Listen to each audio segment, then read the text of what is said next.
Malayalam option എടുക്കുന്നതുകൊണ്ട് സത്യം പറഞ്ഞാൽ GS പേപ്പറിന് ഒരു ഗുണമില്ല. ആ അർത്ഥത്തിൽ ഒരു ഗുണമില്ലാത്ത സബ്ജക്റ്റാണ്, ഓപ്ഷൻ സബ്ജക്റ്റാണ് മലയാളം എന്ന് തന്നെ പറയേണ്ടി വരും. പക്ഷേ അവിടെ മറ്റൊരു കാര്യമുണ്ട്, നിങ്ങളൊന്ന് ആലോചിച്ച് നോക്കൂ. മലയാളം ഓപ്ഷൻ ഒരു മലയാളിയെ സംബന്ധിച്ച് ഏറ്റവും കംഫർട്ടബിൾ ആയിട്ടുള്ള ഒരു ഓപ്ഷനാണ്.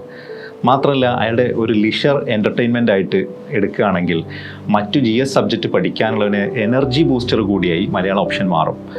നല്ല രസകരമായ ആസ്വാദികരമായ കഥകളും കവിതകളും ആസ്വാദനവുമായി പുതിയൊരു ഇമാജിനേഷൻ വേൾഡിലൂടെയുള്ള ഒരു യാത്രയാണ് യഥാർത്ഥത്തിൽ മലയാളം ഓപ്ഷൻ എന്ന് പറയുന്നത്. നല്ല സ്കോർ കിട്ടാൻ മലയാളിക്ക് ഇത്ര നല്ല ഒരു ഓപ്ഷൻ വേറെ ഉണ്ടോ എന്നുള്ളത് ഒരു ചോദ്യം തന്നെയാണ്. സോ ആ UPSC ആംഗിളിൽ നിങ്ങളെ സംബന്ധിച്ചിടത്തോളം, ഒരു കാൻഡിഡേറ്റിനെ സംബന്ധിച്ചിടത്തോളം, ഒരു ആസ്പിരൻറ്റിന് ഏറ്റവും നല്ല ഒരു കൺവീനിയൻ്റ് ആയിട്ടുള്ള ഒരു കംഫർട്ടബിൾ ഓപ്ഷൻ കൂടിയാണ് മലയാളം ഓപ്ഷൻ.